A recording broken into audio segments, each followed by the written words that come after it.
Muito boa noite, queridos amigos. Estamos aqui de volta em mais um Polêmica Espírita. Uma alegria realmente estarmos aqui de volta toda quarta-feira às 20 horas, trazendo para vocês a nossa colaboração em relação ao melhor entendimento da doutrina espírita e também do mundo que nos cerca.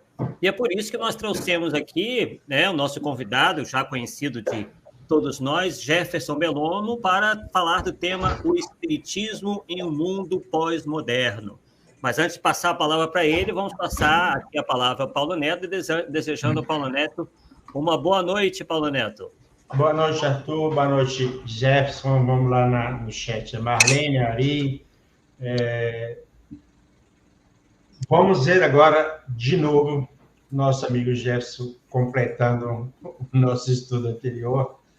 Ele tem percebido, e eu também acho até que dessa percepção do Jefferson, porque do Arthur eu tenho certeza, o pouco conhecimento que as pessoas, os espíritas têm de Bíblia, das pesquisas em relação aos textos bíblicos, dos autores da Bíblia, então isso é muito importante. E um dia nós vamos falar sobre isso, né, Arthur? Eu já te falei que um dia nós vamos falar sobre isso também.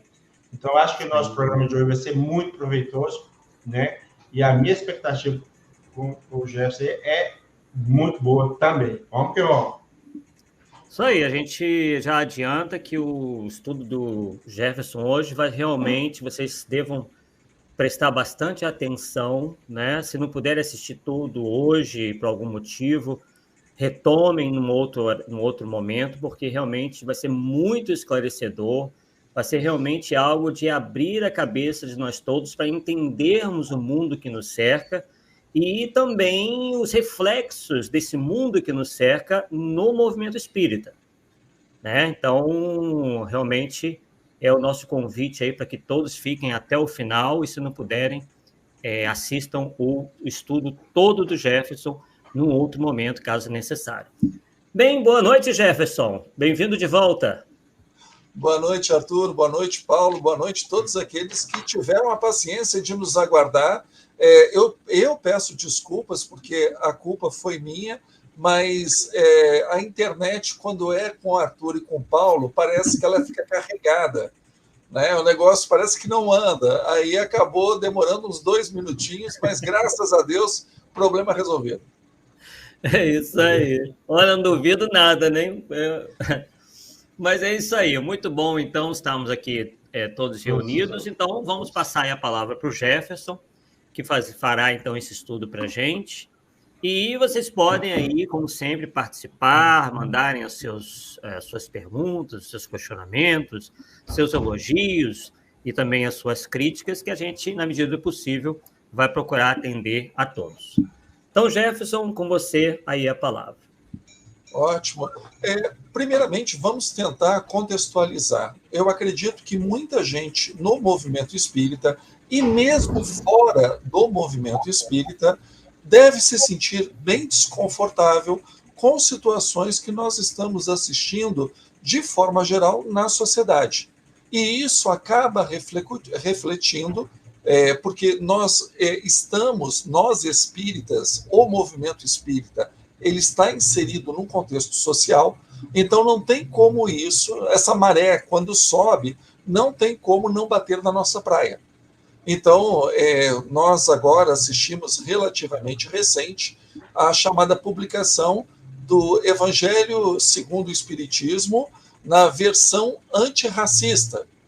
A gente está acompanhando um movimento dentro do Espiritismo de pessoas dizendo, olha, não obstante o Espiritismo, né, a doutrina espírita se colocar contra o aborto, nós espíritas não podemos exigir que as pessoas não descriminalizem o aborto, como se nós também não tivéssemos voz na sociedade, nós não participássemos.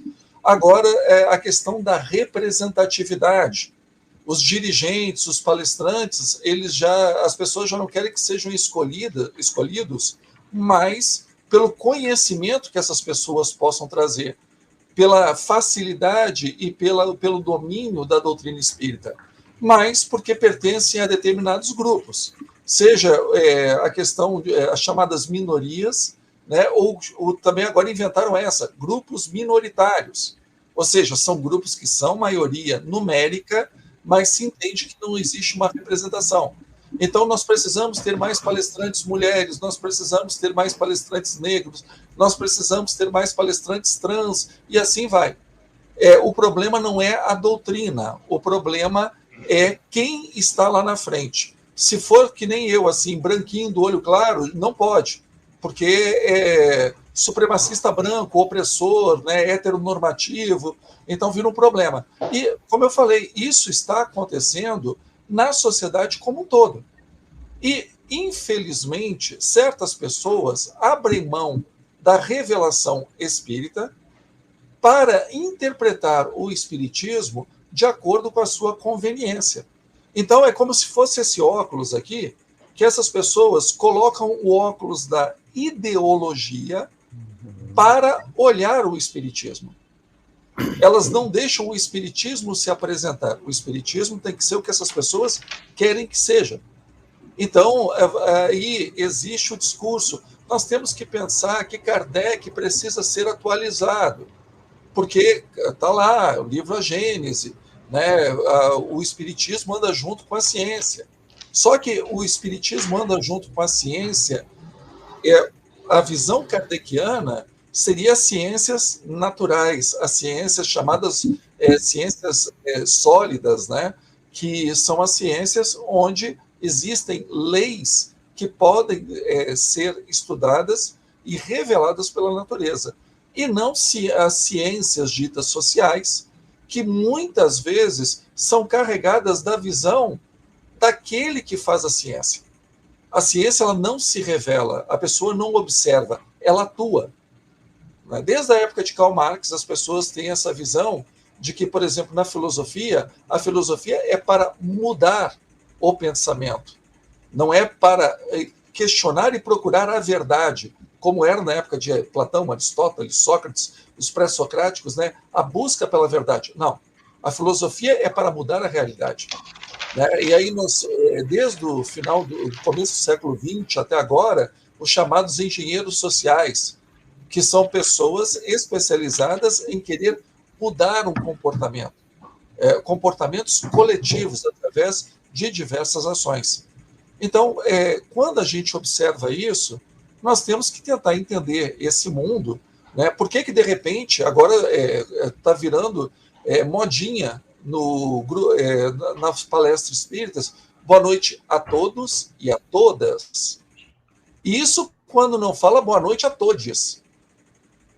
Isso já é um discurso político ideologizado. O compromisso dessa pessoa não é nem com a língua portuguesa. E outros fazem isso com a melhor das intenções, achando que estão sendo inclusivos, mas estão pecando contra a etimologia da própria palavra. Então, a gente, quando faz essas avaliações, tem que saber, e foi o que me chamou a atenção, onde é que começou isso? Né? No cinema, por que existe essa mudança de personagens? Por que personagens que eram historicamente brancos começaram a ser personagens negros? Ou personagens masculinos passaram a ser personagens femininos? Ou por que nos filmes existe agora um protagonismo das chamadas minorias? E quando existe um protagonismo, né, dos opressores, é quando eles colocam como vilão. Por que tem que ter? Peguem qualquer filme hoje de grande bilheteria, tem que ter uma representatividade, tem que ter os núcleos. E as pessoas acabam incorporando isso para o espiritismo. E esquece que espiritismo não é o pensamento de Allan Kardec. Espiritismo não é o pensamento de Chico Xavier, não é pensamento de Emmanuel, não é pensamento de Divaldo Pereira Franco. Espiritismo é a doutrina dos espíritos estudada e organizada pelos homens. E aí, homens no sentido lato sensu. Já inclui todo mundo. Não está discriminando ninguém. E a nossa firmeza é exatamente de olhar para essas coisas e falar assim, não vem trazer isso aqui para dentro, não. Que aqui não se cria. Porque se nós não tivermos essa firmeza, nós vamos abrindo concessões a título de falsas inclusões, porque depois nós vamos abordar qual é a premissa dessa chamada inclusão, e em vez das pessoas chegarem no centro espírita para receberem espiritismo, elas estão recebendo ideologias políticas, sociais, travestidas de espiritismo. E aí vem essas aberrações. Coletivo espírita, espírita à esquerda, como se espírita tivesse espírita à direita, espírita à esquerda, espírita para cima, espírita para baixo. Espiritismo é espiritismo. Quando a pessoa fala espírita à esquerda, ela já não está falando de espiritismo. Quando a pessoa fala em justiça social, ela já não está falando de justiça. A gente não atenta para isso.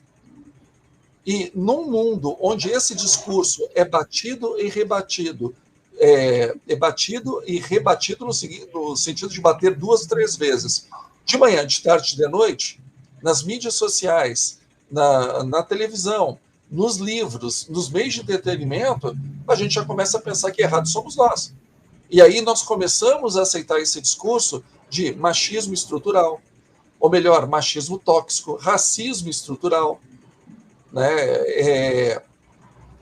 Homofobia estrutural, que são discursos políticos, não são científicos. Não existe, e friso bem, não existe comprovação de nada disso em termos de ciência. Isso são discursos que, de tanto serem repetidos, as pessoas absorveram como se ciência fosse. E não é. E não é. Então, se a gente não preservar...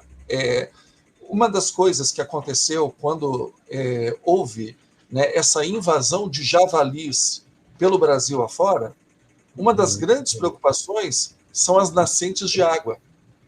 Porque o javali, quando ele vai tomar água, ele pisa na nascente e acaba enterrando a nascente, sufocando a nascente. E com isso, aquela água, né, que é uma água pura, que era para alimentar a plantação, irrigar a plantação, que era para servir para os outros animais, que até de consumo para os seres humanos, o javali, no afã dele matar a sua sede, ele também mata a fonte de água. Literalmente, essa porcaria, né, porque javalis são porcos selvagens, as pessoas fazem, mas fazem no mundo das ideias. E aí elas querem subordinar o espiritismo não à revelação dos espíritos, mas o espiritismo de acordo com Michel Foucault, o espiritismo de acordo com Jacques Derrida, o espiritismo de acordo com Herbert Marcuse, o espiritismo de acordo com Karl Marx. E aí nós vamos ter problemas. Eu citei esses porque são aqueles que eu vejo. Né? Até agora não vi nenhum falando assim, espiritismo de acordo com von Mises, né? Espiritismo de acordo com a Ayn Arendt, até agora não vi. De repente pode até ter, mas eu desconheço. Agora, esse espiritismo, que é nada mais, né, do que um cavalo de Troia com essas ideologias, isso está acontecendo direto. E quando a gente pega o cerne da coisa, não é espírita. Não é espírita. Ah, mas acontece que nós somos inclusivos. Olha só, o espiritismo já é inclusivo desde meados do século XIX. Você não precisa criar moda. O cristianismo é mais inclusivo há 2000 anos. Em termos de antiguidade, é muito mais inclusivo. Justiça social trazer pessoas desfavorecidas para que essas pessoas tenham condições, dignidade. O cristianismo faz isso desde a época de Jesus. Então, não queira reinventar a roda. Isso é discurso que, na verdade, nesse discurso está inclusa essa dialética de luta de classes. Isso não é espiritismo. Para aqueles que defendem a ideia, que são simpáticos, que gostam, particularmente, é a opinião de cada um, é como a pessoa se identifica. Mas chamar isso de espiritismo não é. Não é.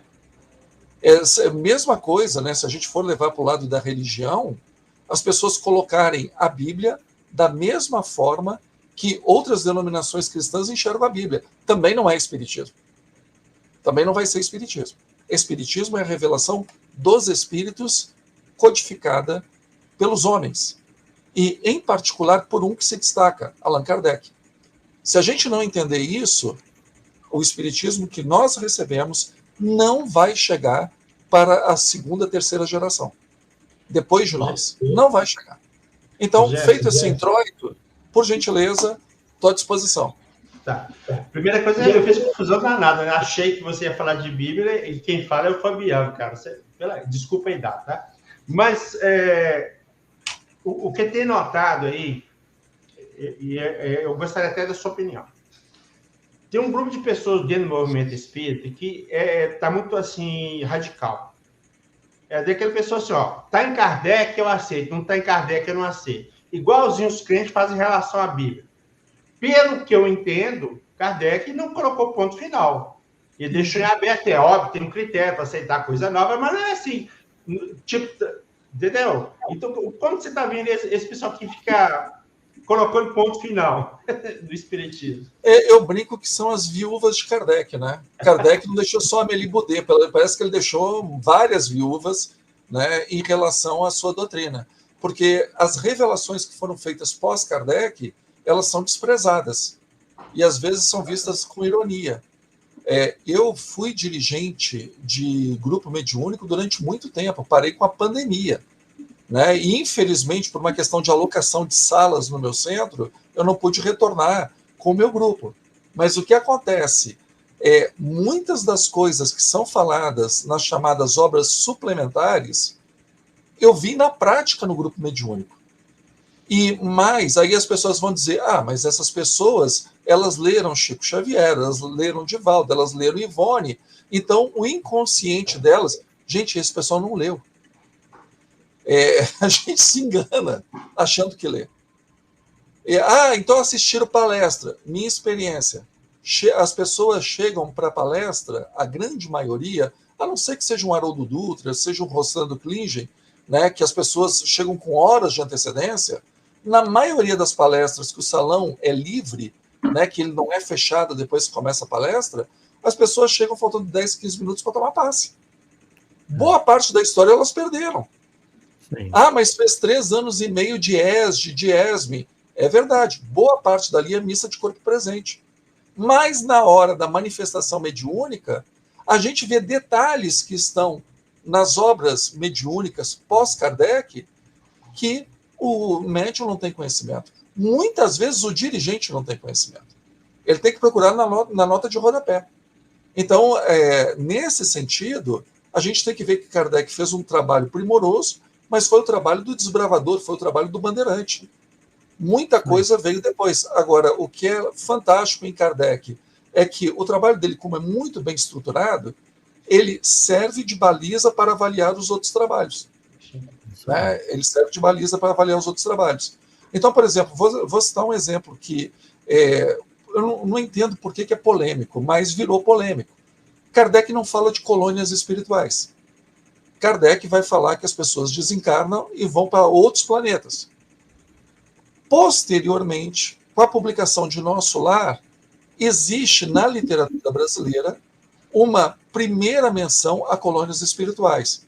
Como a coisa aconteceu na década de 40, hoje nós, né, em 2023, não sabemos como isso foi polêmico naquela época. Mas, posteriormente, vários livros e também a própria manifestação mediúnica, detalhe, de quem não é espírita, atesta o entendimento das colônias espirituais. Ô Jefferson, para você ter ideia, eu publiquei uma obra que o título dela é As Colônias Espirituais e a Codificação. Uhum. Só que eu tenho atualizado, sabe? Eu tenho atualizado as informações e hoje eu tenho, para você ter ideia, eu tenho 18 fontes diferentes de várias partes do mundo, o foco mais é no Brasil, mas tudo bem, que falam de construções, vamos dizer assim, não exatamente de colônia, de construções de cidades no mundo espiritual, antes da primeira obra do Chico que fala alguma coisa, porque a primeira obra do Chico que fala alguma coisa não foi Nosso Lar. A primeira obra que fala é Cartas de uma Morta, que foi terminou em 1934 e publicou em 1935. Tem 18 fontes anteriores ao ano de 1934. Você apresenta, os caras não aceitam. Mas isso daí, eu acho assim, que a gente tem que ser um pouquinho...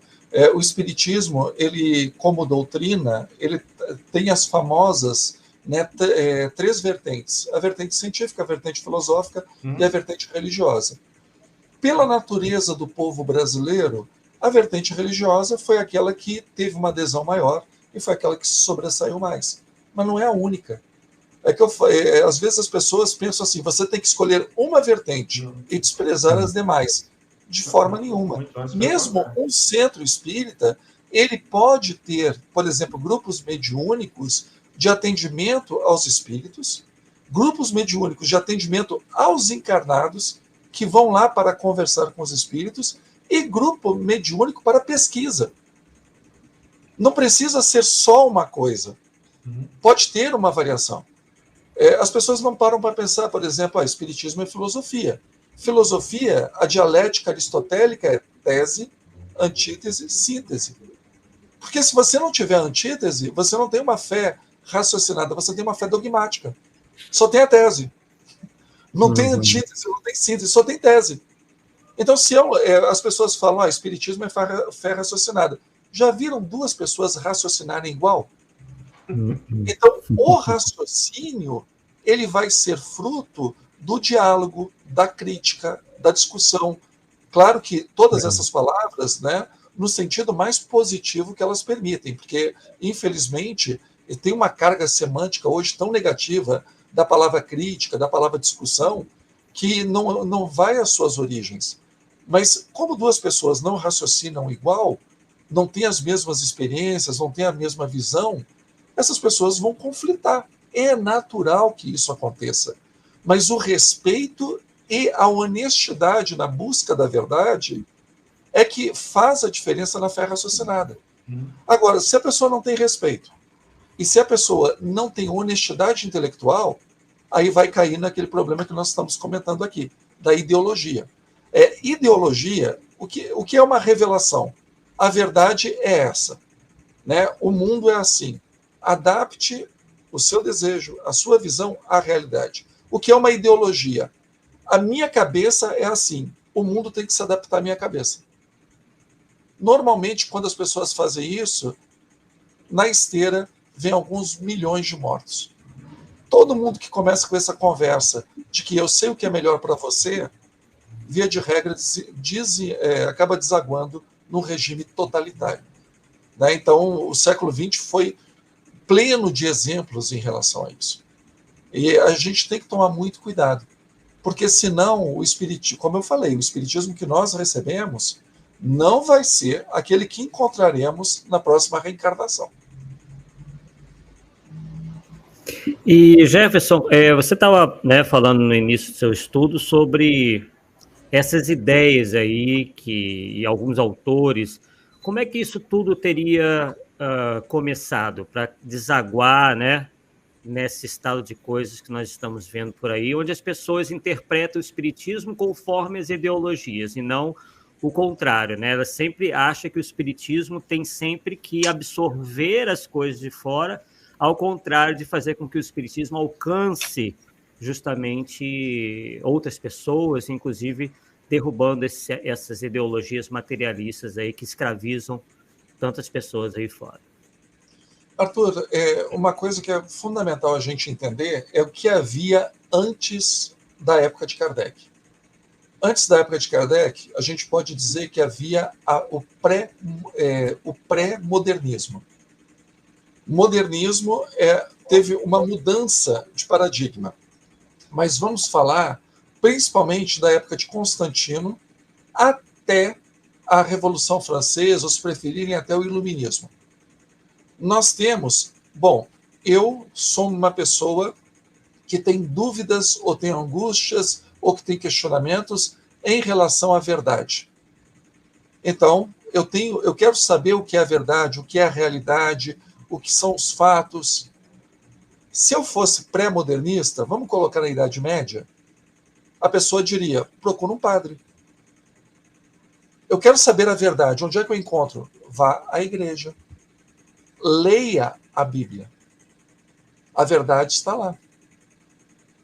É assim que eu sei, porque a cosmovisão que eu tenho é uma cosmovisão calcada na fé. Então, a partir dessa cosmovisão, todo o meu olhar para o mundo vai ser um olhar que eu vou olhar para a Bíblia, olhar para o mundo e vou fazer cara crachá. Vou tentar entender o mundo de acordo com a revelação bíblica. Isso é o pós-modernismo. Modernismo. Eu tenho angústias, tenho dúvidas, tenho questões sobre o mundo, sobre a vida, sobre os fatos, sobre o raciocínio. Aonde eu encontro respostas? As pessoas vão dizer, vá à natureza. Estude a natureza. Mas estude com uma metodologia que o Arthur vai entender, que o Paulo vai entender. Que sirva para você, sirva para o Arthur, sirva para o Paulo, sirva para a torcida do Corinthians e do Flamengo. Então, é o olhar pela metodologia da ciência. Como eu desenvolvo, né, isso é o olhar modernista. O que nós falamos antes era o pré-modernista. Pré-modernista, fé, Bíblia, né, tradição, na cultura, modernismo, razão, metodologia, ciência, pesquisa. Kardec, quando ele está encarnado, quando surge o Espiritismo, está se vivendo o auge disso. Por isso que o Espiritismo é fé raciocinada. A verdadeira fé é aquela que pode permanecer íntegra, né, calcada na razão em qualquer época, sob qualquer circunstância. Então mudou o paradigma. A fé deixa de ser, Senhor, eu aceito a tua vontade, ainda que eu não entenda. Esse é o pré-modernismo. Quando a gente chega no modernismo, Deus, se existe ou não existe, essa é uma discussão de fé. Mas aqui, no mundo, nós temos que nos basear em coisas que são palpáveis. Os iluministas, eles não falavam assim, Deus não existe, esquece Deus. Não, eles diziam, Deus existe. E a gente pode perceber Deus através das leis da natureza. Mas é diferente daquele Deus pessoal, daquele Deus raivoso, daquele Deus vingativo, que nós encontramos particularmente no chamado Antigo Testamento. Quer conhecer Deus? Olha para os astros, olha pelo microscópio, né? Olha pelos cálculos, aí você vai encontrar pela obra de Deus a grandeza de Deus. A gente encontra isso no Livro dos Espíritos. Deus se revela pelas suas obras, né? Quando eles dizem, né, aquele axioma que se existe uma causa, se existe um efeito é porque tem uma causa. Aí o que acontece? A coisa vai evoluindo, só que no meio do caminho tinham 2 guerras mundiais. E teve um experimento que foi muito traumático, chamado Revolução Bolchevique, em 1917, na Rússia, que virou União Soviética. Tudo que nós conhecemos foi uma carnificina. As coisas viraram de cabeça para baixo. As pessoas, até o final do século XIX, tinham uma esperança na razão, tinham uma esperança na tecnologia, tinham uma esperança na ciência. Com o século XX, a ciência fez o gás mostarda, fez a metralhadora, fez o submarino, fez o avião jogando bomba, né, usando mísseis, aquelas bombas V1, V2, bomba nuclear, artefato nuclear.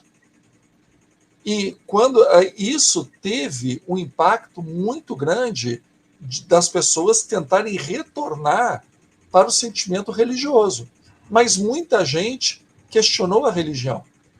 Onde estava Deus que permitiu, por exemplo, na Segunda Guerra Mundial, 60 milhões de mortos? Por isso que nós vemos, né, uma França que passou pela Guerra Franco-Prussiana, que passou pela Comuna de Paris, que passou pela Primeira Guerra, pela Segunda Guerra, hoje você tem uma população que é majoritariamente ateia. Engraçado, né? O espiritismo não deu certo na França. Sim, porque exatamente o raciocínio estava hipertrofiado.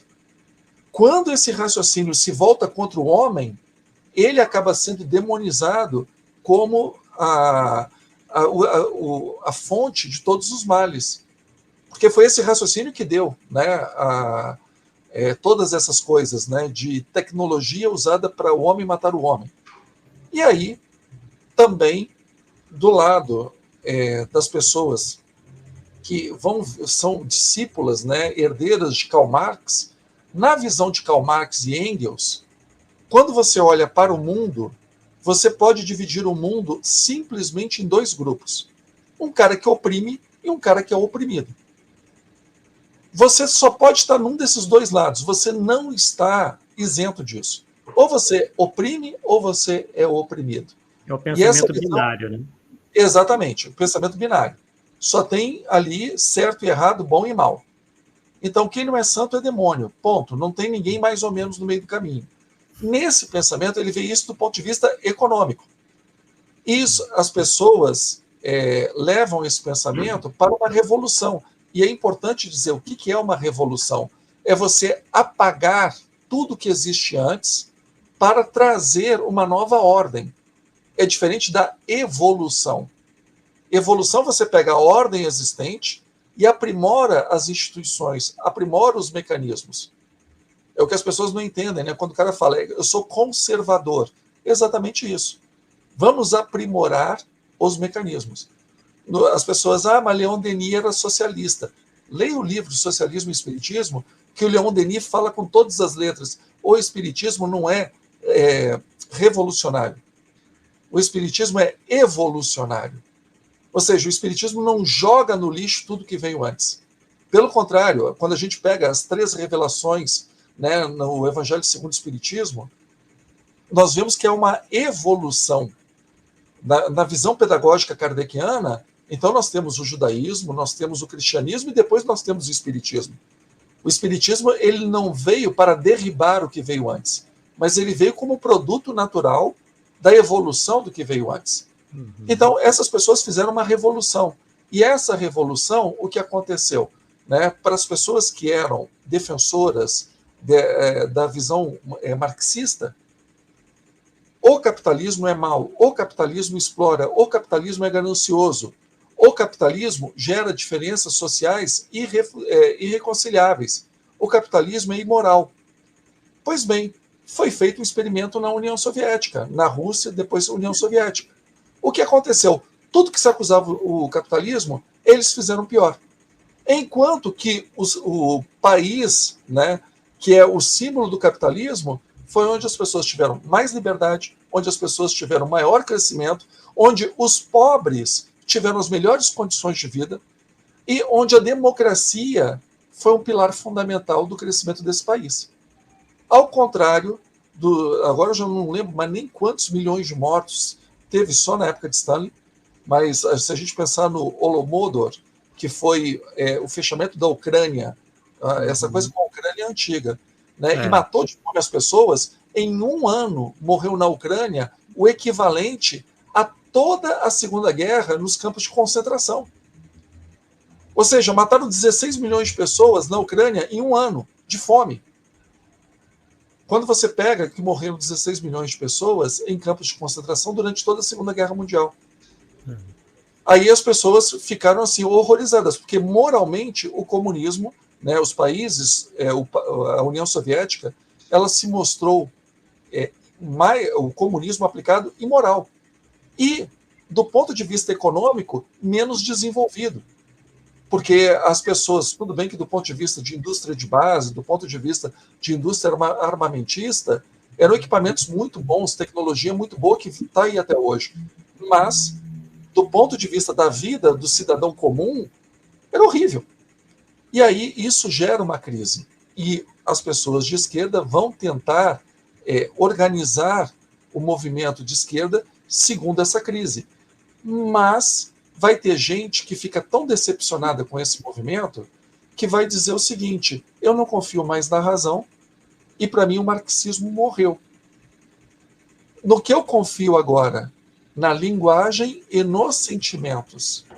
Porque não existe verdade. Verdade é só um discurso de poder. No mundo, o que essas pessoas herdaram do marxismo? No mundo, existe pessoas que disputam o poder, pessoas que estão na cadeira do poder e outras que tentam tomar essa cadeira.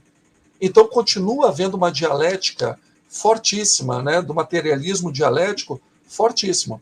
Mas, aí, em vez de ter essa visão do trabalhadores do mundo univos, né, que era a visão da Primeira Internacional, eles falam o seguinte: não, você tem que se unir de acordo com o seu grupo. Você não vai se unir com a humanidade, com todos os oprimidos. Você vai fazer parte do seu grupo e nós vamos categorizar as pessoas por grupo. Então, nós temos aí os grupos que têm menos representatividade na questão, né, da tomada de poder, e essas pessoas vão tentar uma busca pela tão famosa justiça social. E pela justiça social, não importa você enquanto indivíduo, importa você a que grupo você pertence, como você se sente. Então, você abandona aquela racionalidade modernista da qual faz parte o espiritismo, fé raciocinada, para desprezar a razão em nome de uma busca pelo poder. E aí nós temos exatamente a chamada teoria crítica. A teoria crítica, ela vai olhar para as pessoas e vai dizer assim: o Jefferson está falando isso, mas eu não estou preocupado com o discurso do Jefferson. Eu estou preocupado para saber a que grupo o Jefferson pertence. Porque o Jefferson, o que ele fala, é expressão de poder do grupo. Então, bom, ele é branco, ele é hétero, ele sei lá, qualquer outra classificação. Ah, então tá. Então ele é machista, ele é homofóbico, ele é racista. Porque se eu não faço... Como eu sairia disso? Repetindo o discurso dos grupos. Agora, se eu quero pegar e buscar a verdade, os fatos, o conhecimento, a metodologia científica, não, isso aí é um discurso de poder. Então, as pessoas, se você tem um poste, porque você é jogador de futebol, é cantor de pagode, porque você, sei lá, fez um aplicativo que ganhou milhões, na visão moderna, você tem um poste porque você usou da sua liberdade, do seu mérito, da sua inteligência, da sua capacidade. Por isso que você tem um Porsche. Na visão dessas pessoas pós-modernistas, se você tem um Porsche, é porque alguém está passando fome. Você não tem algo bom, você não construiu algo sem ter prejudicado outra pessoa. O que é uma falácia. Porque quando pessoas enriquecem, existe toda uma cadeia que enriquece junto com essa pessoa. Quando um grupo enriquece, existe toda uma cadeia que enriquece junto com esse grupo.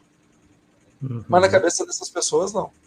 Então, quando a pessoa ela abre mão da sua racionalidade para tentar fazer jogos de poder, né, entender a linguagem como jogo do poder, e por isso que é importante o todas, todos, todas, todes, porque quem controla a linguagem controla o discurso. Quem controla o discurso está na cadeira do poder. Por isso que é importante a cultura do cancelamento. Porque é uma forma de calar a pessoa que pensa diferente. É importante você refazer as obras olhando para o autor, não pelo que ele escreve, mas a qual grupo identitário ele pertence.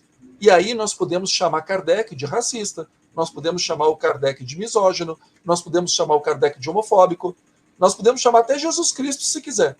Porque a gente não vai olhar a obra deixando a obra falar por si. Nós vamos olhar a obra tentando ver o autor, né, o orador, o pensador, a qual grupo ele pertence. E aí, meus amigos, o inferno está feito. Aí acabou a revelação espírita. Não tem mais revelação espírita. Porque nós vamos olhar sempre nessa dicotomia entre opressores e oprimidos. Então, o aborto, nós vamos ver sempre a mulher que aborta, o pai que incentiva que a esposa aborte, o médico que procede com aborto, a enfermeira, sei lá, a parteira, quem for. Nós vamos olhar essa pessoa sempre com o olhar, bom, se é uma pessoa de periferia, então nós temos que olhar que, na verdade, ela não cometeu um crime, ela não cometeu um ato imoral. Não, porque ela é vítima. Por que ela é vítima? Porque ela faz parte de um grupo de oprimidos. Vou dar um exemplo só para encerrar, para todo mundo poder fazer pergunta, questionar, né? Natural, criticar também, que é importante. Quando nós tivemos aquele vereador lá em Curitiba, se eu não me engano, que invadiu uma igreja católica durante uma missa para pegar e fazer reivindicações as mais estapafúrdias, e aí a Câmara de Vereadores cassou o mandato dele, foi indo, chegou no Supremo. Ministro Luiz Barroso, Roberto Barroso, devolveu o mandato para ele com a seguinte justificativa: nós temos poucos representantes negros ou descendentes de negros. Por isso que ele não pode perder o mandato. Quer dizer, se ele fosse branco, não tinha problema. Mas vejam, a análise não foi feita sobre o que essa pessoa fez ou deixou de fazer, mas de acordo com qual grupo essa pessoa pertence. Agora, o Supremo, né, tem centenas de pessoas que foram presas naquele tumulto do dia 8 de janeiro. Aí resolveu-se, no dia da mulher, 8 de março, liberar várias mulheres. Quer dizer, se o dia da mulher fosse 8 de junho, 8 de agosto, 8 de outubro, essas coitadas estavam presas até hoje. Porque você faz uma soltura comemorativa ao dia da mulher. Então, não está preocupado o que essa mulher fez ou deixou de fazer, mas o grupo que ela pertence. Porque se ela é inocente, por que só liberaram no dia 8 de março? Se ela é culpada, por que liberaram no dia 8 de março? Então, assim, duas pessoas fazem... O que é justiça? Duas pessoas agem do mesmo jeito, sob o mesmo imperativo legal, e serão julgadas de acordo com aquilo que elas fizeram contra esse imperativo legal. O que é justiça social? Não, veja bem, eu tenho que analisar que a história de vida do Arthur é diferente da história de vida do Paulo. Então, na hora de aplicar a lei, eu não vou aplicar a lei com justiça, eu vou aplicar a lei com justiça social. Porque o Arthur, coitado, mora na periferia, foi aluno de colégio público, foi filho adotado, tudo isso aí eu estou só elucubrando. O Arthur não é nada disso. O Paulo não, o Paulo nasceu num condomínio nobre, né, condomínio fechado. Isso é verdade. Isso é verdade. O pai tinha uma Ferrari. Então, quer dizer, não importa se o Arthur e o Paulo participaram da mesma coisa. O que importa nessa análise é como cada um, qual o grupo que cada um pertence. Agora, traz isso para o espiritismo, você vai olhar também os autores espíritas, os próprios espíritos, a revelação dos espíritos, por uma luz de opressores e oprimidos. Grupos minoritários, né, grupos minoritários ou grupos... Eu já até esqueci como é que é o termo que eu tinha usado, mas assim, você vai olhar pessoas discriminadas. Daqui a pouco o obsessor é um cara discriminado, coitado. Porque ele mora na periferia, mora no umbral, o outro mora no nosso lar. Então, nós temos que ter 10 manifestações de obsessor para ouvir um coitado que mora numa colônia espiritual. Porque, afinal de contas, né, tem que ter representatividade. Então, tem que ter alguém do Vale do Suicida, tem que ter alguém do umbral, tem que ter alguém de Marte. Loucura não tem limite. Loucura não tem limite. Loucura é livre. Então, as pessoas entrarem com esse tipo de doideira, como já estão entrando, e o pior, nós temos aí um casamento que é perfeito. Pessoas revoltadas com pessoas que sentem culpadas. Quando junta isso, dá essa esquisitice. Realmente. Bem, só esclarecendo aqui, né, a Laís Ribeiro, inclusive desejamos boa noite a ela, né, seja bem-vinda, Laís, aqui ao nosso estudo. Ela disse não está entendendo o propósito desse tema. Politizar a doutrina espírita é deixá-lo raso.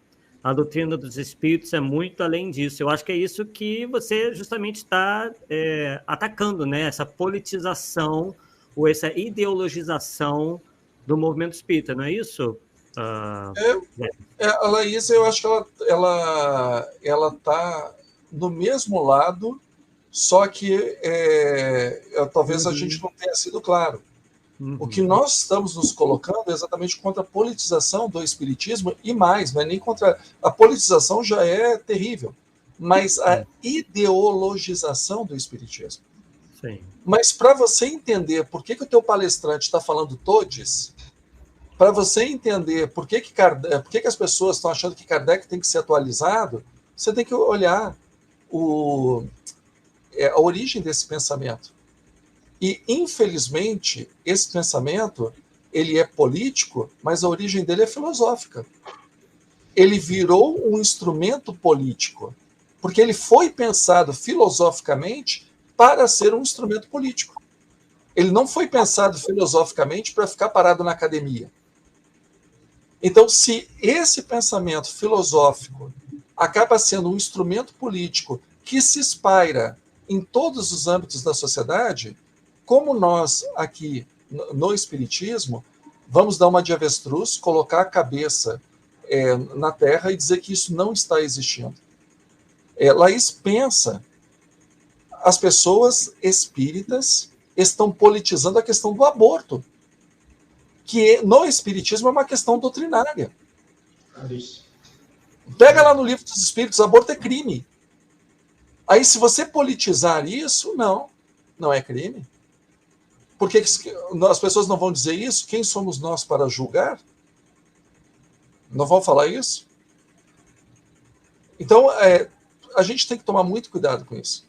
Porque a gente não julga motivações, a gente julga resultado de atos. Porque senão não tinha cadeia, né? Todo mundo estava livre para fazer o que quiser.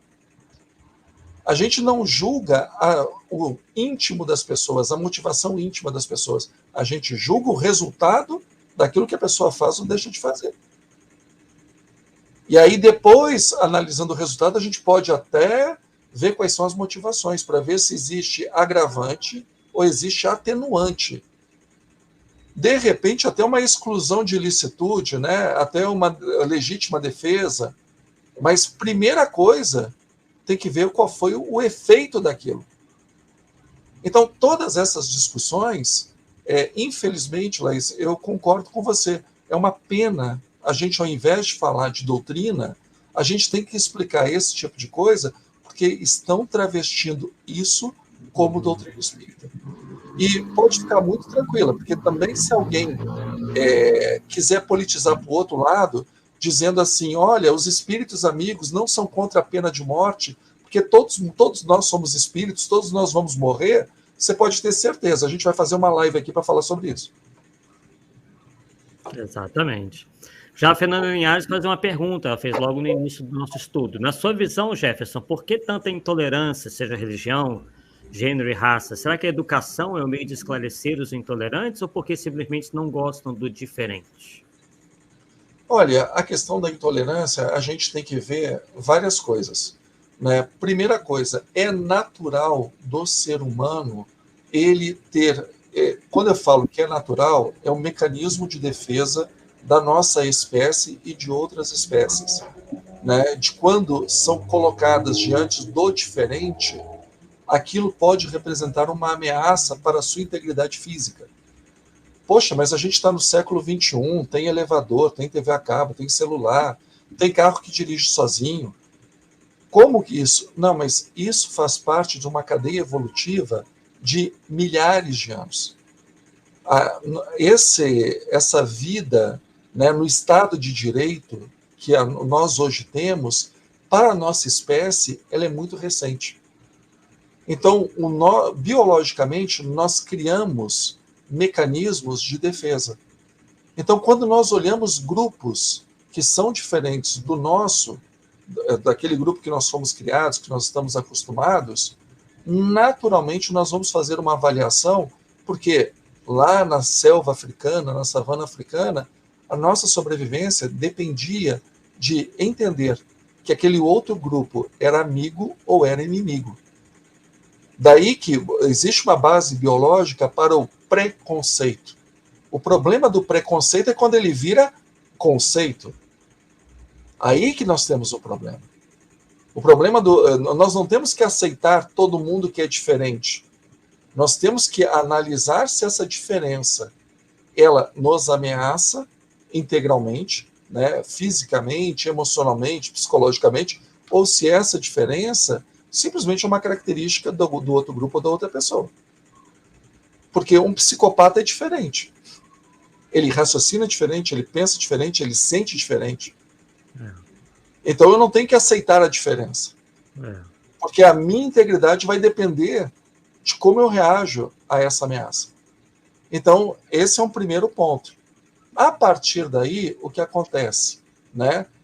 Como eu falei, quando você desenvolve um conceito e aí passa, né, concordo, passa por uma educação verdadeira, que a educação verdadeira é calcada na razão, nos fatos, na metodologia, né, na busca da verdade, essas coisas vão diminuindo. Quem trouxe a luta contra o racismo foi lá no século XVIII, exatamente dos chamados grupos liberais. O liberal, ele é a favor o quê? Da economia de mercado, ele é a favor da individualidade, do respeito aos direitos e às garantias individuais, da livre iniciativa, da confiança nas trocas. Foi esse pessoal o primeiro a ir contra a escravidão. É tão louco as pessoas falarem que o espiritismo é uma versão antirracista. Bom, então a versão que nós temos e sempre estudamos, naturalmente ela é racista, porque a nova versão é antirracista.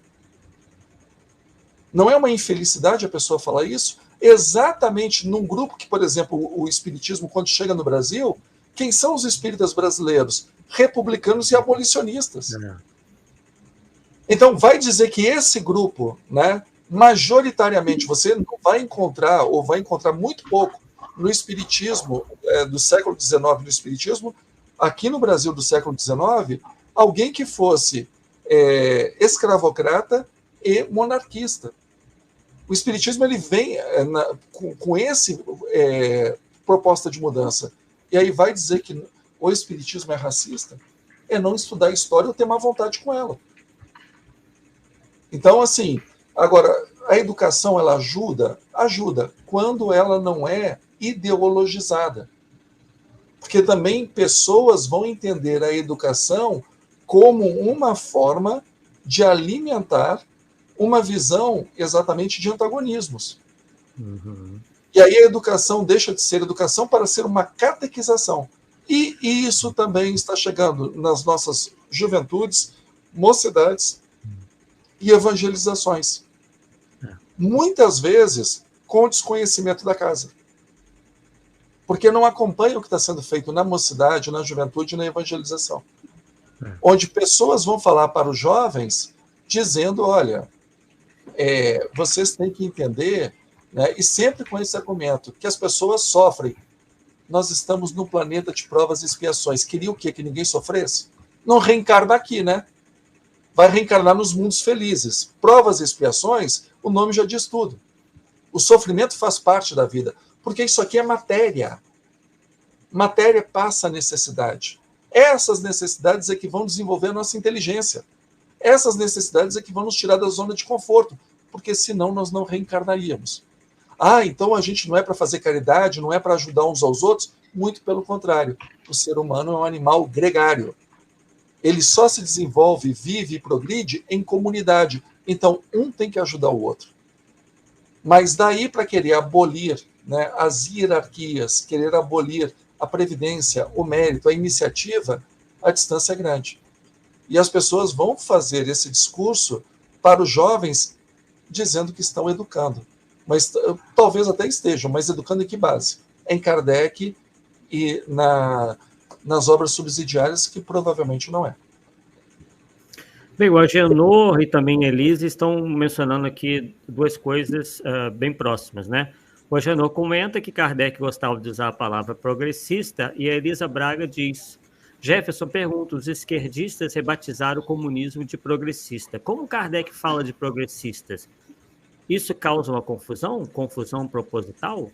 Olha, a pergunta, as duas perguntas, elas se casam. Então, se você olhar nas obras de Kardec, mesmo na Revista Espírita, você vai ver que Kardec, e eu tive a curiosidade de olhar em francês e usar o dicionário, ele fala mais que o espiritismo é progressivo. Sim, existe progressista também, mas a maioria, pelo menos do que eu lembro, é progressivo, ou é uma doutrina progressiva. E também existe um outro fator. Na época de Kardec, progressista não tinha a conotação que tem hoje. Exatamente. Progressista, a fundamentação dele vem lá dos Estados Unidos, onde existia, né, inclusive o macartismo foi um movimento de caça aos comunistas nos Estados Unidos. Então, em vez de se chamar socialista, comunista, as pessoas trocaram a nomenclatura, começaram a se chamar progressista. Do mesmo jeito que aqui no Brasil, né, quando diversas religiões mediúnicas começaram a se dizer espíritas, muitos espíritas começaram a se chamar de quê? Kardecistas. Curiosamente, na obra de Kardec, você não vê ele falando de kardecismo, você vê ele falando de espiritismo. Alguns detratores de Kardec utilizavam o termo kardecismo para dizer que kardecismo era uma escola dentro do espiritismo.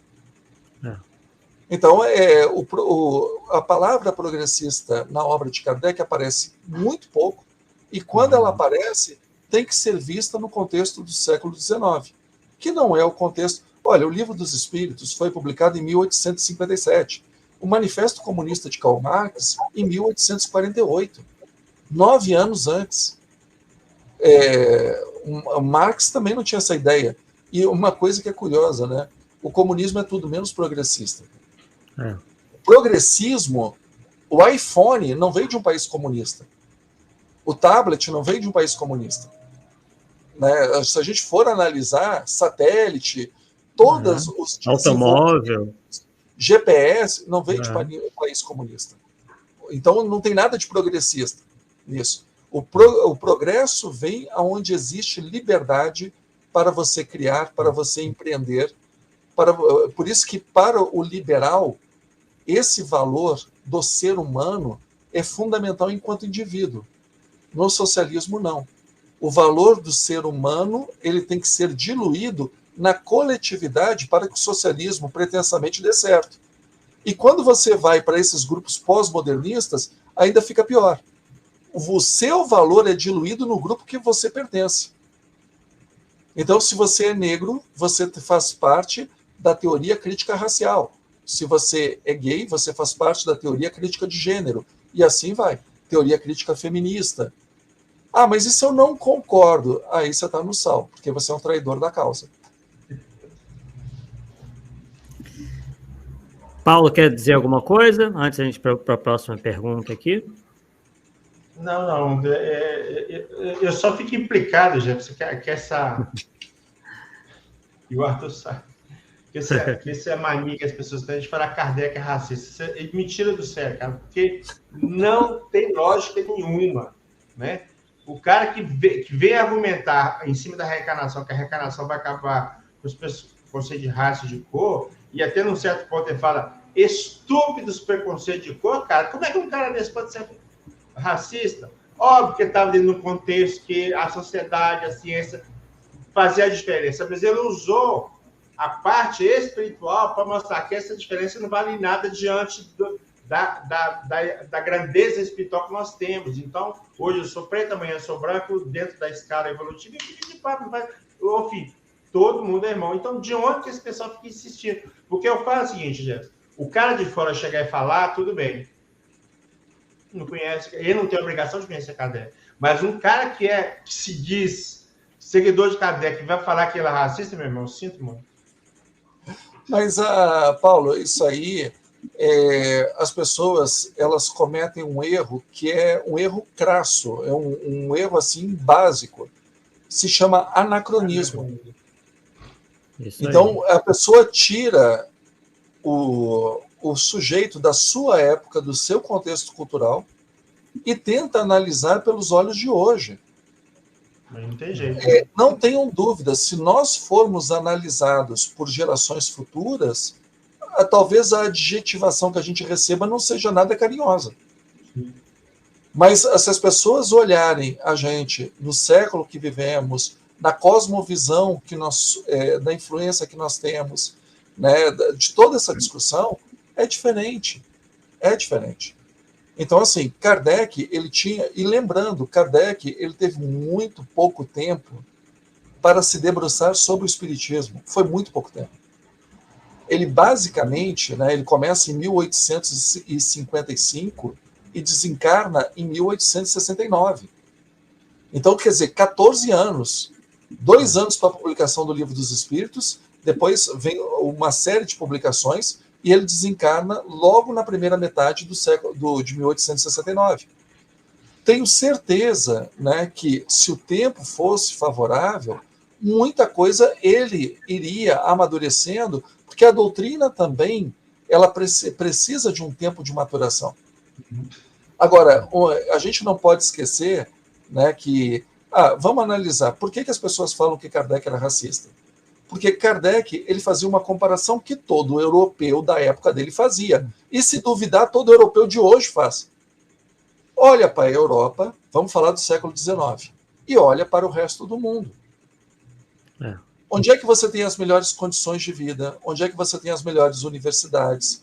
Onde é que você tem as melhores indústrias? Onde é que você tem os melhores teatros, as melhores orquestras, a literatura mais conhecida e aclamada é na Europa. Então, naturalmente, se a gente fala que os espíritos, né, são reencarnações de outros personagens, aonde estão os espíritos mais evoluídos? Na Europa. Né? Ou nos puxadinhos da Europa, América do Norte, Austrália, Nova Zelândia. Né? Ok. Mas é uma visão empírica. É que nem você olhar para a Terra e falar, sem telescópio, sem conhecimento matemático, sem satélite, você olha para a Terra e fala, gente, a Terra é plana. É um conhecimento empírico. E na visão de Kardec, quando ele olha para os chamados povos selvagens ou povos aborígenes, ele vê uma série de práticas, de procedimentos, né, de culturas que têm lá as suas crenças, que a Europa já tinha abandonado há mais de 1000 anos. Quando olha para uma pessoa reencarnacionista, o que ele olha? Bom, eles estão 1000 anos atrasados. Então, por exemplo, poligamia, escravidão,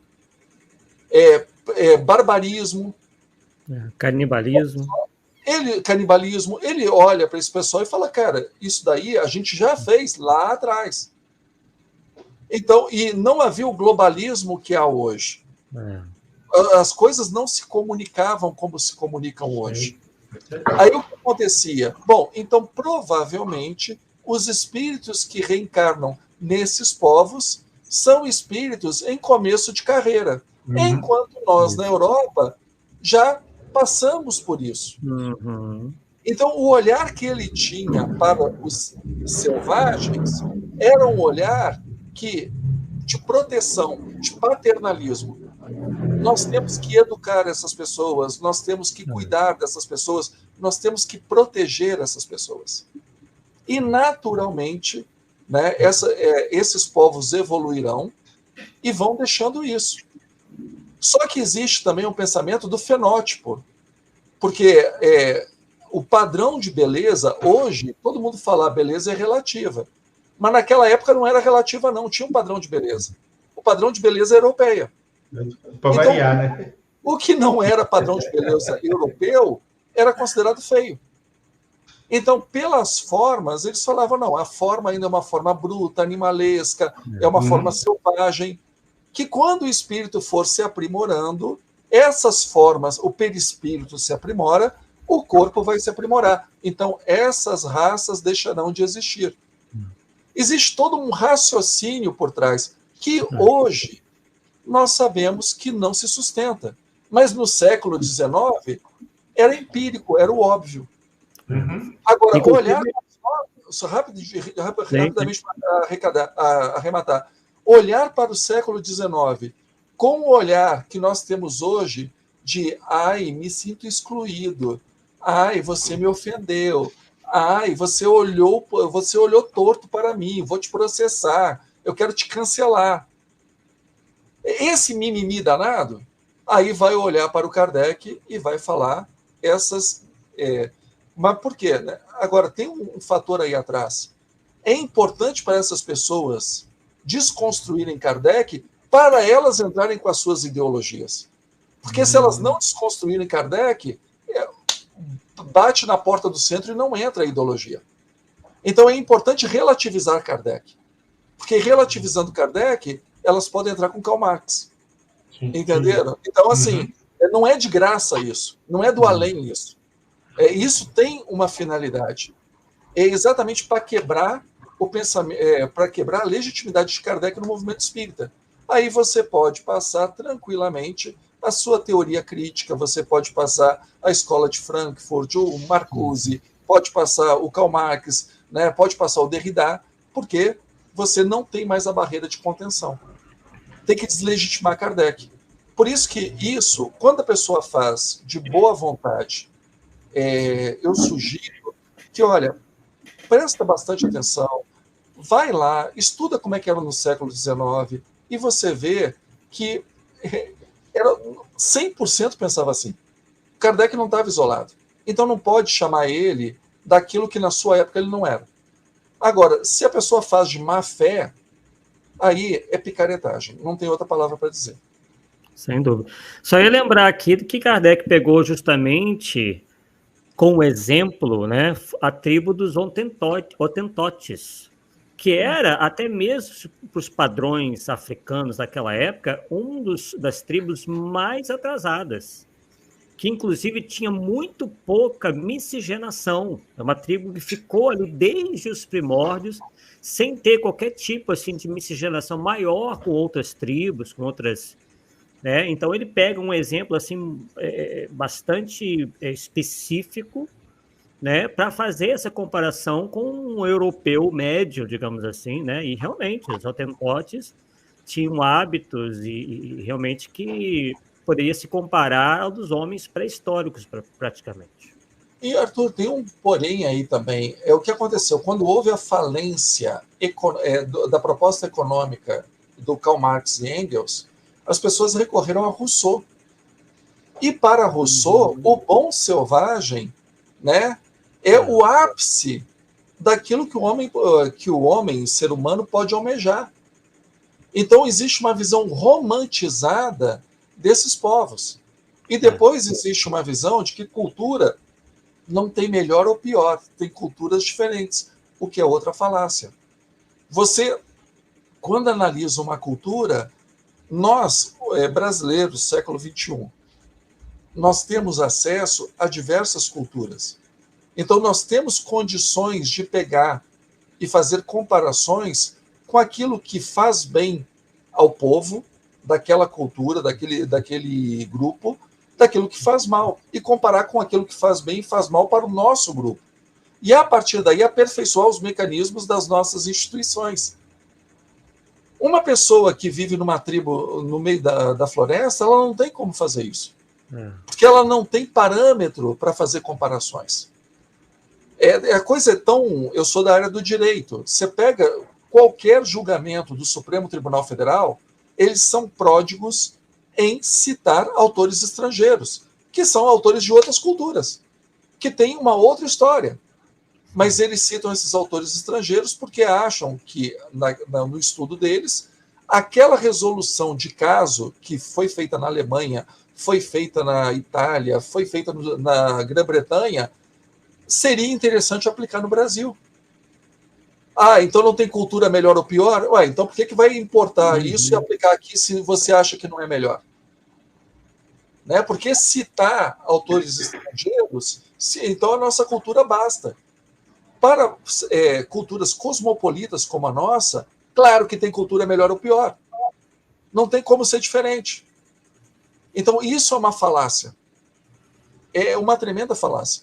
Tanto que, para aprovar o aborto, o que as pessoas que são militantes da causa da descriminalização do aborto falam? Gente, olha os Estados Unidos, olha para a Grã-Bretanha, olha para a Alemanha, olha para o México, olha para a Argentina, olha para o Uruguai. Peraí, não tem cultura melhor ou pior? Deixa a nossa cultura em paz, não é assim? Por que eu tenho que copiar o que o outro faz? A Mauritânia tem escravidão, e aí? É melhor ou pior? Né? Vários países islâmicos têm tráfico sexual, e aí? É da cultura? Tá tudo bem? Beleza? Mutilação das mulheres, né? Do clitóris feminino. Então, isso é uma falácia. Isso é uma falácia. Isso serve realmente para um antropólogo que vai para uma comunidade de um outro grupo estudar aquele grupo. Eles têm que ser descritivo naquilo que ele estuda. Ele não tem que fazer juízo de valor. Quem tem que fazer o juízo de valor são os leitores dele, não ele. Sim. Outra coisa que eu percebo também, Jefferson, e a gente já está caminhando aí para o nosso final, é essa coisa de também desses grupos ideológicos atacarem tudo que possa lembrar o cristianismo. Como é que você vê isso daí? É porque a nossa base cultural é uma base judaico-cristã. Desde a época de Karl Marx, quando você pega o Manifesto Comunista, ele vai dizer que e lembrando que Karl Marx era judeu, ele vai dizer que essa base judaico-cristã, na verdade, é um pensamento burguês. Então, são valores burgueses. Por isso que, para ele, Karl Marx, a famosa frase "a religião é o ópio do povo", é porque esses valores judaico-cristãos impediam de se implementar valores revolucionários. Então, para Karl Marx, não existia verdade, justiça, beleza. Existiam valores revolucionários e valores burgueses. Moral. O que é moral? O que ajuda a revolução. O que é imoral? O que atrapalha a revolução. No valor judaico-cristão, o que é bom? Aquilo que é determinado por Deus. O que é mal? Aquilo que é proibido por Deus. No valor marxista, o que é bom? O que faz com que nós tomemos o poder. O que é mal? Aquilo que nos impede de tomar o poder. São duas abordagens completamente diferentes. Então, a mentalidade judaico-cristã também é uma barreira de contenção com esse pensamento revolucionário. Mesmo em países onde a revolução foi implementada e não se atacou essa cultura judaico-cristã, externamente o país era socialista, mas internamente, para os padrões deles, o pensamento era burguês. Então, o burguês era o quê? Valor judaico-cristão. Se vocês tiverem a curiosidade de ler um livro chamado Sussurros, que é a vida na União Soviética, né? Que o nome é Sussurros exatamente por isso, que as pessoas sussurravam com medo de elas serem ouvidas e serem presos e deportados para os gulags, que eram campos de concentração, de trabalho forçado. Essas pessoas, os revolucionários, foram fazer um estudo por que era tão difícil acabar com os valores burgueses, né? E ali você percebe que quem mantinha o valor era o quê? As avós que moravam na mesma família. Porque elas traziam a tradição da Igreja Ortodoxa Russa. Sim. Então, certo é certo, errado é errado, bom é bom, mal é mal, tem Deus. Então, a matriarca da família, ela mantinha esses valores mesmo no mundo revolucionário. Então, aí entra a visão, né, do Antônio Gramsci, e da própria Escola de Frankfurt, que o Antônio Gramsci e a Escola de Frankfurt chegaram por caminhos diversos à mesma conclusão. Se você não ataca isso, se você não derruba isso, não destrói isso, você não implementa uma sociedade revolucionária. E quando isso chega no espiritismo, aí vem, por exemplo, como eles estão batendo e batendo pesado no Divaldo Franco. Porque a partir do momento que o Divaldo Franco se manifestou a favor da Lava Jato, e se manifestar a favor da Lava Jato não é por causa da Lava Jato, é contra a corrupção, ou seja, certo, certo, errado, errado, tem bom, tem mal, essas pessoas pegam e apedrejam. Porque a corrupção ela tem que ser combatida no partido do outro. No nosso, ajuda a causa revolucionária. E, pessoal, para quem é de esquerda, que está me ouvindo, eu não estou tirando isso da minha cabeça. Existe uma literatura toda que não é uma literatura também ideologizada. É uma literatura descritiva da história, pegando exatamente esses autores e os fatos históricos e condensando isso. Então, assim, isso aí é rastreável. É rastreável. Não é teoria da conspiração. Sem dúvida. Porque, como você falou, existe uma dominância hoje do discurso que você falar o óbvio, as pessoas começam até a se espantar, né? Elas acham que aquilo é uma coisa estranha. É uma coisa que, por exemplo, né, a gente está vendo lá na Ucrânia. A Ucrânia tem sido um grande laboratório para a gente pensar a sociedade. O que aconteceu? Começou a guerra com a Rússia. Né? Ou melhor dizendo, a Rússia começou a guerra com a Ucrânia. Homens de 18 a 60 anos ou 65 anos foram convocados e proibidos de sair do país. Quem foi para países como refugiado? As mulheres e as crianças. Então, assim, quando a mulher chega e fala, não, eu luto pelos mesmos direitos que o homem tem, no Ocidente, pensa, quais são os direitos que o homem tem e que a mulher não tem. Agora, pensa o contrário, quais são os direitos que a mulher tem que o homem não tem. E mais do que isso, quais são os deveres que o homem tem, que não são exigidos da mulher. Porque isso é aquela coisa, não é ideologia. Na hora que tem morteiro, na hora que tem AK-47, na hora que tem bomba de fragmentação, aí não é ideologia, é biologia. Porque aí é um Deus me acuda. E vejam que, assim, existem mulheres nas Forças Armadas, existem mulheres nas Forças Policiais, mas em uma situação dessa, até em situações dessa, procura se poupar, porque naturalmente se entende, né, que a força física nessa hora é determinante, e a mulher fica mais fragilizada. Vão para combate, em Israel não tem conversa, tem pouco homem, né, numericamente falando, em relação aos países vizinhos, então são 2 anos de alistamento para homens e mulheres. E se tiver que ir para o pau, vão homens e mulheres. Por quê? Porque não tem homem suficiente. Agora, quando a gente pensa nisso, gente, existem oradoras, médiums, dirigentes de federação, de centro, que são mulheres. Seria uma loucura a gente falar que o espiritismo é machista, com tanta representação feminina, inclusive empiricamente falando. Se for nos grupos mediúnicos ou nos grupos de estudo, provavelmente nós vamos ver mais mulheres do que homens. Aí, de repente, a gente traz essa questão de representatividade, como se as mulheres fossem impedidas, né, de alçar cargos de liderança, cargos de exposição dentro da doutrina espírita. Bom, você está dizendo que não existe machismo?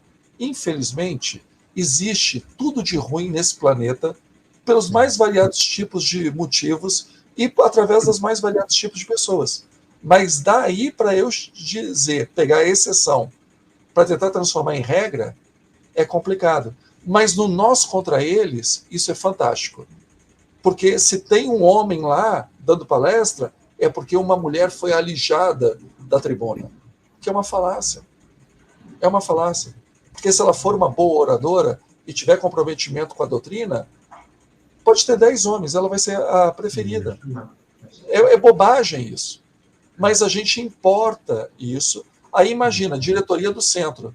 Essa diretoria do centro só tem homens. Temos que ter mais representatividade. Alguém perguntou para as mulheres que estão ali se elas foram barradas de ir para a diretoria? Se elas têm interesse em ir para uma diretoria? Olha a doideira que a gente cai. Bem, um último comentário aqui, a Fernanda Linhares está trazendo aí Uma onda de otimismo aí, ó. Penso que esse movimento paralelo está dando tiro no pé, se isolando e vai acabar minguando. Deus queira, hein, Fernando? Olha, Fernando, queria eu ter o teu otimismo, porque uma coisa que eu aprendi é que essas pessoas, elas têm uma firmeza jesuítica. Sabe, jesuíta, que mandavam o cara da Europa para pregar nos lugares mais insalubres do mundo. E o cara ia sabendo que nunca mais iria voltar. As pessoas abriam mão da sua vida para um projeto maior, no caso, a evangelização, a cristianização. Essas pessoas, elas tomam isso como projeto de vida.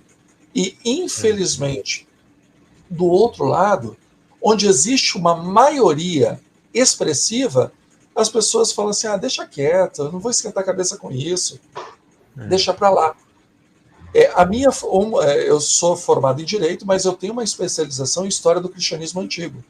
Uma das coisas que eu aprendi em cristianismo antigo, que o cristianismo só chegou para nós, porque lá atrás havia um pessoal chamado patrística, que não deixou para lá, que brigou pelos valores que eles julgavam certos. Ainda que hoje, nós analisando certas posições, certas visões, nós discordemos, mas eles foram ali aguerridos, eles não deixaram para lá. Inácio de Antioquia, Leão Magno, nós temos grandes, Clemente de Alexandria, grandes defensores da fé. E agora nós estamos, eu acho tão interessante quando eu vejo assim, gente ou palestrante espírita dizendo, eu não estou aqui para me incomodar. Você vai falar de evangelho, vai acender uma luz na escuridão e jura que você acha que não vai se incomodar. Jura que você acha que vai ficar indiferente, que assim, as trevas inteiras vão ignorar a sua presença. Se as trevas, você está falando de evangelho, e as trevas ignoram a tua presença, você vai me desculpar, mas você é irrelevante. É isso aí, pessoal, né? Muita participação aí, nós agradecemos, né? Pessoal lá da TV Allan Kardec dizendo, só vejo a teologia da libertação, versão espírita, cada vez se impregnar mais nas instituições espíritas. Esse é o Fabiano Nunes, né? Que esteve aqui com a gente e vai, inclusive, fazer o nosso estudo da semana que vem. Quem tem mais pergunta aí para eu poder rapidinho o comentário? Não tem mais. Mas então, acredito que, né, estejamos aí realmente... Claro que é muita coisa, né? Se o Jefferson fosse detalhar cada ponto, isso realmente nós ficaríamos aqui bastante tempo, mas é uma visão geral e satisfatoriamente bem detalhada, que mostra as origens disso daí. É mais ou menos como também é uma linha que eu sigo. Quando a gente vai analisar alguma coisa, a gente tem que ver sempre as origens daquilo, a origem da ideia, os autores intelectuais, aquilo ali, e a gente descobre muita coisa fazendo isso. Não é bom aceitar as ideias, né, que nos chegam sem essa análise profunda, seja em relação à política, seja em relação à religião, seja em relação ao próprio espiritismo, enfim, de maneira geral. Paulo Neto, suas considerações finais antes do Jefferson nos passar as considerações finais dele. Jefferson, embora eu falei, achei que você ia falar de vídeo, você não falou, mas falou bem, viu? Gostei muito, realmente é uma coisa que precisa esclarecer um pouco. E o que a gente percebe, assim, que você tem fundamento no que você fala, que é o mais importante, né? A sua linha de raciocínio aí é uma linha lógica, então, para mim, foi fantástico. Estamos juntos, vote sempre, entendeu? Vote sempre. Isso aí, pessoal, realmente já pedindo aqui uma parte 3 já, ó. Isso aí. Bem, então, Jefferson, suas considerações finais para nós chegarmos, então, ao fim do programa Polêmica Espírita de hoje. Rapidamente, gente, uma coisa que no movimento espírita as pessoas acham que você discordar é porque você está obsediado. E a gente tem que tomar cuidado com isso. Porque nessa de todos somos irmãos, todos somos amigos, todo mundo tem que se entender, vão entrando essas ideias que vão minando os princípios do espiritismo. Veja, a nossa doutrina está sendo acusada de racista. A nossa doutrina é acusada de homofóbica.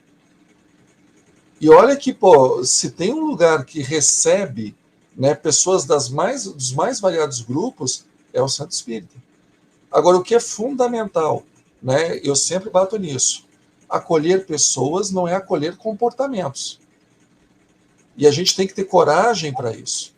Então, o fato da pessoa estar no centro, e o Espiritismo é um consolador, e é verdade, o Espiritismo é o consolador, mas o Espiritismo, ele é consolador, e não ele é um acobertador de comportamentos.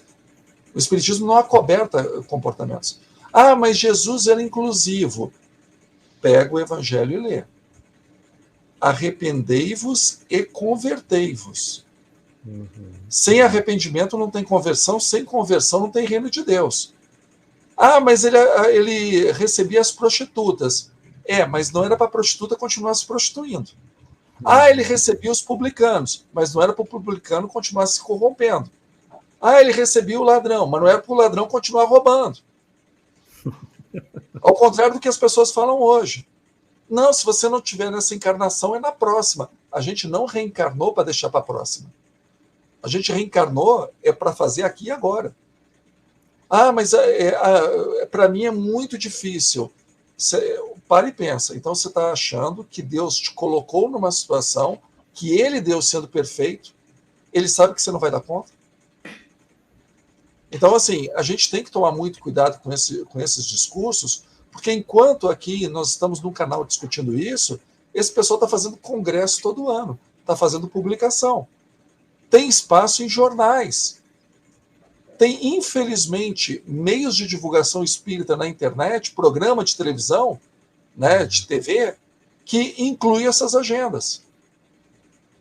Aí a gente não vai discutir, vai fingir que está tudo bem, que todo mundo é fluídico, todo mundo é formado de éter. Daqui a pouco o que vai acontecer, né, esse espiritismo que nós conhecemos vai deixar de existir. E aí o que? Vai ter a quarta revelação? Ah, mas os espíritos estão vigiando, os espíritos estão atentos. Mais uma coisa, o espírito tem a parte dele, o encarnado tem a parte dele. O espírito, quando quer atuar no mundo, o desencarnado, quando quer atuar no mundo, só tem um jeito, ele tem que reencarnar. Tem problema que é para o encarnado resolver, não é para os espíritos resolver. Né? Tem um ditado árabe que eu gosto muito, que é assim, confie em Alá, mas amarre o seu camelo. As pessoas só confiam em Alá, mas deixam o camelo solto. Então, assim, se a gente não for corajoso o suficiente para defender essa doutrina, olha, vamos entrar de novo aí num atraso de alguns séculos, até que essa, como na linguagem bíblica, né, a taça da iniquidade transborde, para que todos os males venham, e aí, depois de experiências dolorosas, as pessoas possam botar o juízo delas no lugar. Então, meu muito obrigado, Arthur, obrigado, Paulo, pela oportunidade, e querendo, depois que a gente vai especificamente num aspecto ou no outro aspecto, estou à disposição, e depois para as pessoas que discordarem, que não concordarem, que isso aí é isso é aquilo, vai nos comentários. Eu não sofro com isso, não. Eu gosto, porque de repente traz um ponto que é importante, traz um ponto que também me faz mudar o pensamento. Então, fiquem à vontade. Se eu puder, eu respondo o que vocês comentarem, tá bom? Uma boa noite, muito obrigado. Nós agradecemos aí ao Jefferson, a presença constante do Paulo, né? O programa é de todos nós e as portas, obviamente, estarão sempre abertas ao Jefferson. Numa oportunidade, ele também bastante ocupado, uma série de atividades, tanto profissionais quanto também atividades dentro do movimento espírita. Nós que agradecemos aí esses importantes esclarecimentos, esses importantes alertas. Quem conhece o nosso trabalho, tanto o meu quanto o Paulo, sabe que nós adotamos esse mesmo viés de pensamento, essa mesma linha, né, que o pessoal diz que é combativa, né, mas, enfim, podem apelidar de qualquer coisa, mas o que realmente não nos falta é essa preocupação em da medida do possível, defender, né, os interesses do Espiritismo naquilo que ele traz de melhor, né, que é justamente essa clareza de pensamento e o compromisso com a verdade. Bem, pessoal, então agradecemos aí a presença de todos, aguardamos vocês na próxima quarta-feira, nesse mesmo horário, das 8 da noite, onde teremos, inclusive, a continuação do estudo do nosso querido Fabiano Nunes, que vai continuar falando aí do Jesus do Espiritismo, do Jesus de Kardec, o Jesus, enfim, da teologia, um estudo, inclusive, que o Jefferson, quando esteve aqui pela última vez, também desenvolveu. Então, percebam aí que são pessoas que nem se conhecem, mas que, né, estão aí como conhecedores da matéria, nos trazendo posicionamentos idênticos, né, o que demonstra aí quando a coisa é bem aprofundada, bem estudada, existe sim a convergência, né, pessoal? Então, agradecemos aí mais uma vez e até a próxima quarta, pessoal. Tchau, tchau.